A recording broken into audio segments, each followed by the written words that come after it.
Hey everyone, we are here with Aparna, CTO of Opyn. Can you confirm in the chat that you can hear us? Hey, can you hear me okay?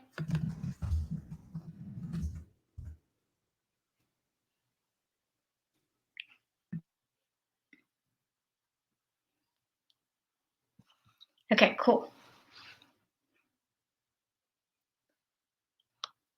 Okay, awesome. I can get started. Hey everyone, I'm Aparna. I'm the CTO of Opyn. You can see my lovely little room in San Francisco, just hanging out here.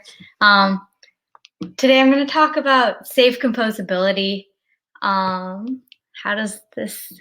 It's actually kind of weird giving a talk online because now I can't see any of your faces. I'm so sad. Okay, gonna toggle my video off. Okay, cool. So I'm Aparna. I'm the co-founder and CTO of Opyn. If you guys want to continue learning more about options and risk management, you can follow along. Follow me on Twitter. I keep posting about it. So composability is great. It's amazing. It's like world changing. You can build so many cool things with it. In fact, about a year ago, when I first got into building DeFi, we built a margin trading product using Compound and Uniswap. This is really cool because now you can basically go short or long any asset in the world. You can add Maker to the mix and build a bridge from Maker to Compound, like what Instadapp does. Or you can basically add in like Maker, Compound, Nuo, BZX, like literally every single lending platform out there, and you could have a great like yielding product. There are so many different possibilities, but with great composability also comes great risk. So there's a lot of different risks at play here. If you are, for example, building the margin trading platform like we were a year ago, there's not just risk from Compound, not just risk from Uniswap, but also risk from our own code. This is one of those scenarios where it's not just like 5 plus 5 is 10. Risk starts to grow exponentially, where it's more like 5 times 5 times 5 is now 125, and risk just exploded. And risk is something that builds not just within a single protocol, it's something that's between protocols as well. So I want to credit Daniel for this amazing image, and a lot of us think DeFi actually looks like this, and it does, but there's one very important piece that we're missing, which is ETH. DeFi is actually just clinging on for its life to ETH. ETH massively drops. Actually, it looks a lot more like this because ETH is volatile as fuck. Every day ETH is bouncing up and down, and DeFi is just like, oh my gosh, no. I hope today I get out alive. Which brings us to Thursday, March 12th. Oops. Actually, I'm just gonna toggle to make sure y'all can still hear me. Wait, y'all can still hear me, right? Okay. Cool. So coming back to Thursday, March 12th, 2020. Some of us already know what happened, but for those of you who don't, ETH decides to drop in price 30%. It's a bright Thursday morning, and I wake up saying, you know what, I'm gonna sell put options on ETH because I don't think ETH is gonna drop below 100. Like ETH's never gonna drop below 100, like not for a month. And that very day, ETH drops to 90. That was crazy, not just for me, but for all of DeFi, because it was the first time, I think, we started to realize the possibility of black swan events. What unfolded after that was ETH price crashes.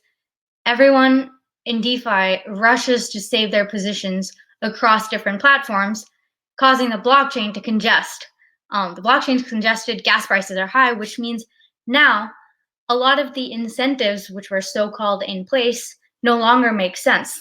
Some positions are probably better left to default, and some positions are better left unliquidated because of how high the gas prices are. This means there are no longer incentives for liquidators. Oracle prices don't update any as quick as they should, which means a lot of liquidations, which ideally should have been happening, are no longer happening. Now add all of that together, and you have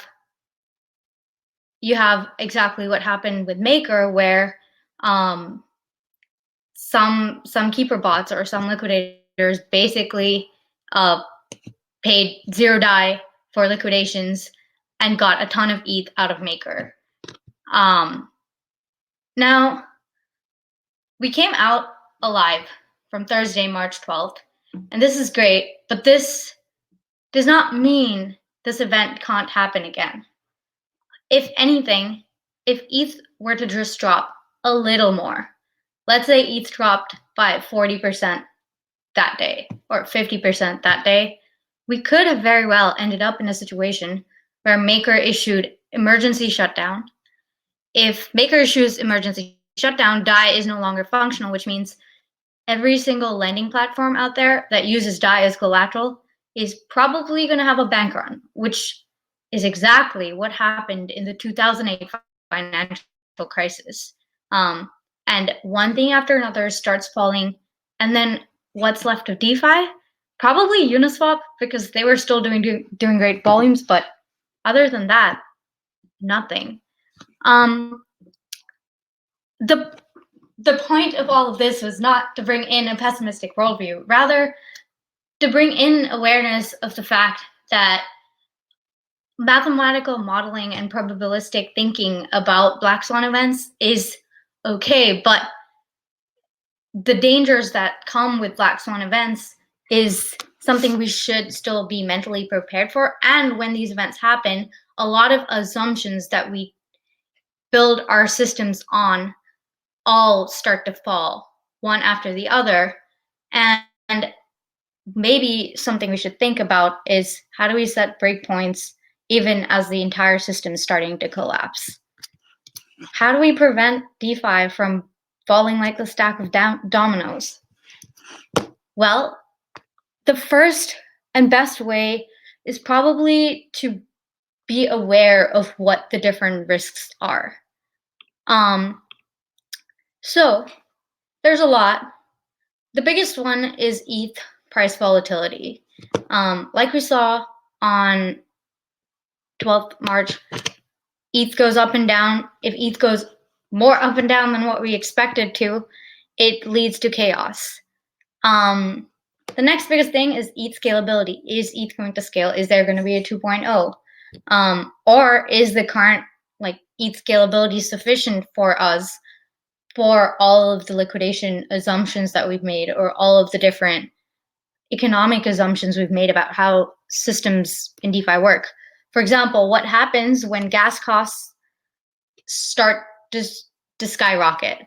Do the systems we've designed still work as they should under the same assumptions? And gas costs skyrocket not just because of ETH volatility. There have been times where gas costs just skyrocket because there's a new application that everyone's excited about. Even something as small as this could cause all of DeFi to have another crazy scenario. Then there's obviously oracles. Not just are these oracles going to give us accurate data, but are these oracles going to update in real time? Are they going to be able to keep up if gas costs were to rise?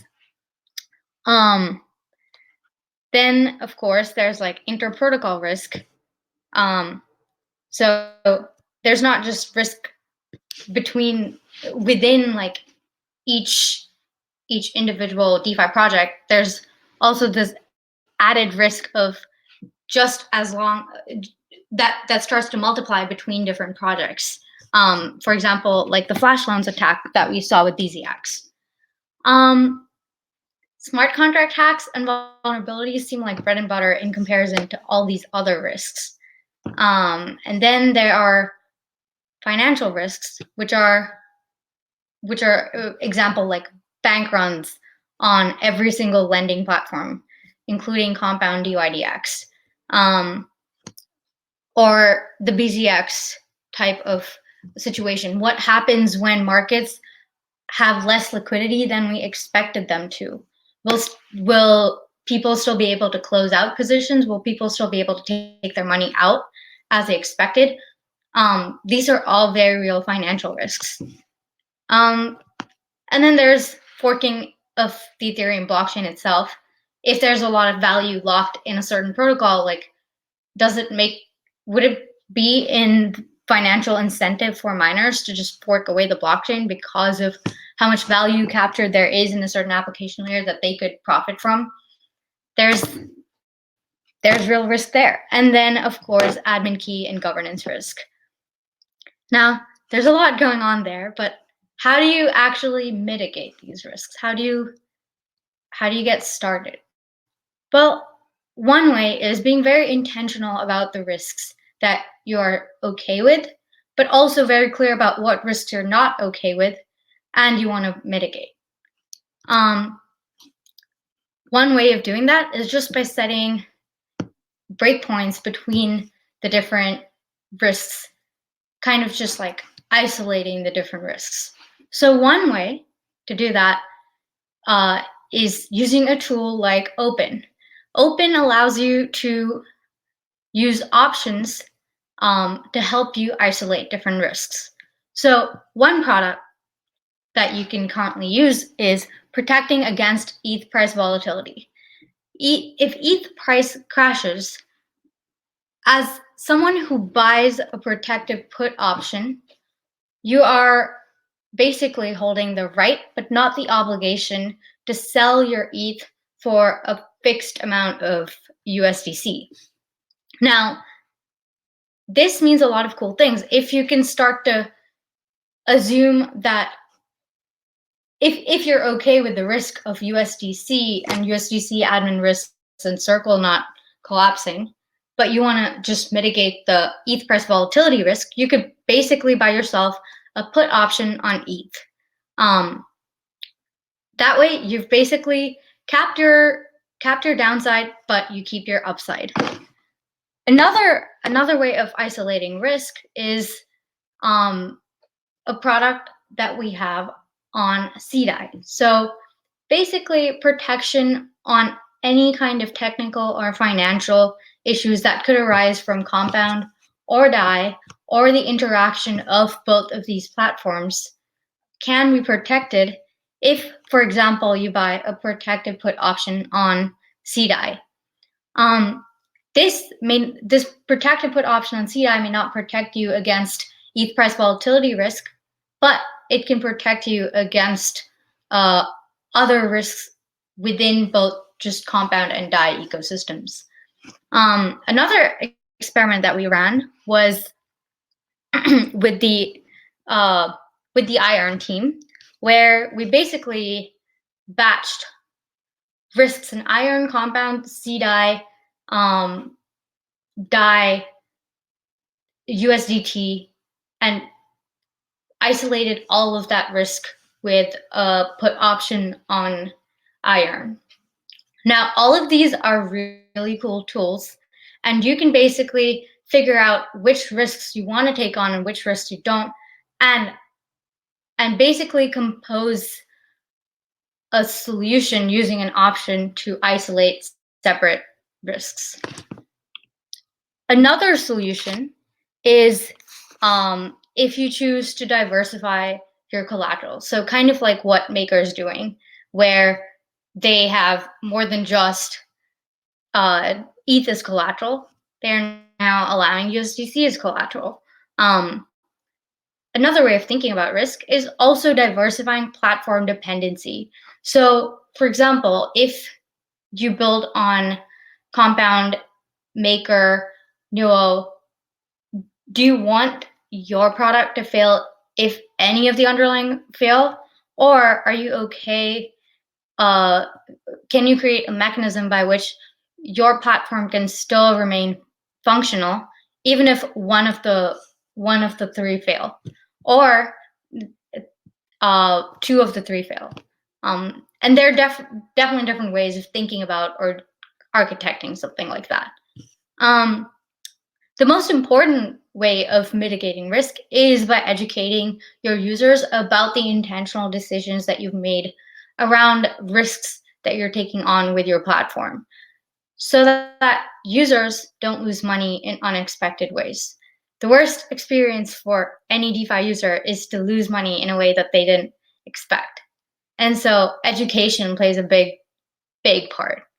And most importantly, compose risk mitigation, not just risk. Think of which risks you want to end and which risks you want to or, and build accordingly. So most of the money in DeFi currently is risk on. What I mean by that is it's currently it's currently money that people are okay with losing. But to truly realize the dream of DeFi and build an inclusive, fair, and open financial system, we need to also allow users of diverse risk profiles to be able to put in their money into DeFi. Why don't we all already have all of our balances in DeFi? It's because of the different risk tolerances that we have. And the biggest part of building the financial system of the future is also building in a safe and secure financial system of the future. So that's all I had for today. Do you guys have any questions? Oh, let's see. How does this work? Oh, in which area would you expect to see stronger growth in 2020? Products, insurance, or price options? I guess maybe the way I'm understanding this question is, is it more important to like focus on pricing of options or insurance products? I think both are really important areas. I think insurance, just like pure insurance as it stands, will probably take a little longer to mature. I think options as a risk management tool, especially for the biggest risks that we see, for example, ETH volatility, are probably going to be products that take off much quicker.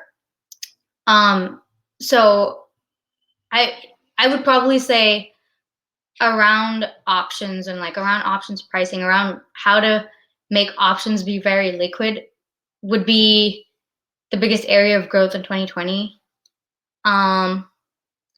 Simply because whatever is currently the biggest burning pain point is really going to be what massively takes off. Okay, general open question. Do I need to prove ownership of my insured ETH? Or does the protocol fetch sub-strike priced ETH when settled? Oh, so you don't need to prove ownership of your, I guess I don't fully understand that question, but maybe it's helpful for me to explain how that works, how you're exercising your option on Opyn works. Basically, when you buy an option on Opyn, you don't necessarily need to have the underlying asset. This is because you have the ability to sell the option on the secondary Uniswap market. When you choose to actually exercise your option, you need to give up both your underlying asset and the option. But you don't ever have to prove to the Opyn protocol when you're buying the option that you have the underlying asset. Was that your question? Is the DeFi ecosystem too dependent on MakerDAO? Yes, definitely. If Okay, let's see what would happen if Maker failed. If Maker failed, DAI doesn't exist. Every single DeFi project that I know, or almost every project in DeFi, uses Maker's Oracle system, which means if Maker stops tomorrow, DAI can no longer be used as a collateral asset in any system, which basically then means that you can expect bank runs on any lending protocol. What would really function if Maker alone collapsed? Well, the ETH DAI Uniswap pool would still collapse. Maybe anything that's not what is not reliant on DAI to be functional. I guess the short answer to that is yes, the DeFi ecosystem is very, very strongly dependent on Maker right now. And it is high time that we start to diversify our dependence on that. Because every project I can think of, DYDX, Curve, Compound, they could all end up failing if Maker failed. Okay. Next question.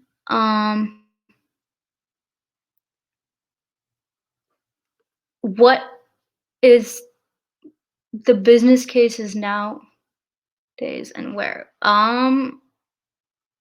Anthony, can you maybe rephrase your question? I'm not exactly sure what you mean. So I'll move on to the next.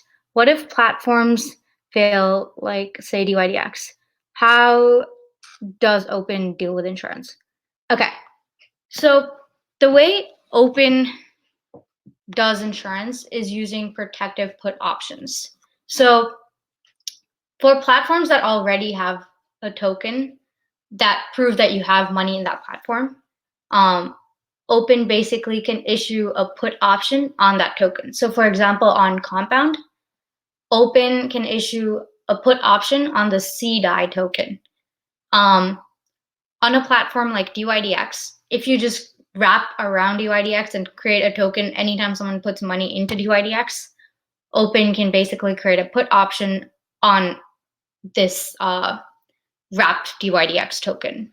Or, for example, Opyn can provide a protective put option on Chai, but it can't directly provide a put option on the DSR because there needs to be some value that the user needs to give up. So maybe it's helpful for me to explain here how Opyn works. It is an insurance marketplace that's using put options. There's a pool of sellers and a pool of buyers. Let's say Zubin, my co-founder, wants to sell me insurance. Let's say I have $1 in Compound locked for the next year, and I want protection on that dollar. I can go to Zubin and pay him 2 cents, and in return, he will lock up $1 of value in Opyn. Now, in the case of any kind of hack or disaster, I basically give up my claim to my assets on Compound and instead take out the dollar from Opyn. If there's no hack or disaster, I, as the insurance buyer, will never give up an interest earning dollar for just another random dollar. So that's how Opyn works. Does that answer your question, Sai Teja? Okay, I have lots of experience in capital markets and find it quite odd that DeFi firms are not making use of the body of knowledge regarding market structure dynamics. The recent near disaster is an example. That's true, and I think it's something that still needs to be brought into DeFi.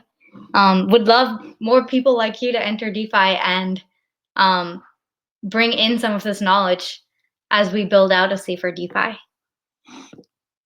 Okay. What do you think about under collateral loans? Because for now, the only use for lending pools is leverage. Yeah, I think under collateral loans is going to be a very, very valuable innovation for DeFi. How would we go about doing it is still something we have to figure out. Are we okay? We would probably need robust oracles for something like that, or some kind of identity system. Are we in a place that we can make reasonable assumptions around these and start to use these massively? I don't quite know yet, but perhaps with some of the new efforts like Coinbase Oracle and like Chainlink, and as scalability solutions start to release this year, that could be something we start to see more of. Cool. Awesome. Anyone have any other last questions?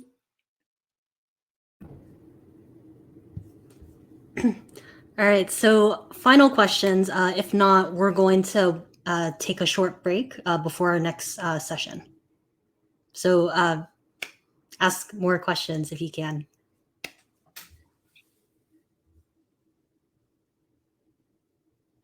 Cool. Oh, when will we support games? Oh, when will we support games? I guess, do you mean put options on games? That's something we can do as long as it's an ERC20. Oh, NFT options. So we are working on a version 2 for Opyn. That could be really interesting. If that's something a lot of you want, like, come join our Discord. We're collecting feedback on what we should add next, and so all of this is really valuable. When will you add additional assets? When will additional assets be added, and why did you choose DAI and USDC to start with? The reasoning for choosing USDC and DAI, or like CDAI to start with, was just because at least USDC is kind of is stable, and that might be a safer risk to start with. There is still the risk that Circle goes down tomorrow. There's still the risk that USDC can exercise like their admin rights to prevent transferability, but so far it's been one of the safer assets to start with. DAI, we're using DAI more as something that you can get protection on, less as a collateral. When will additional assets be added? Let me know what additional assets you want added, and once we stress test them, we can add them. Cool. Awesome. Yeah, thank you so much, Aparna. This was a really great talk. We're going to transition to the next session now. Cool. All right, thanks. Bye, everyone.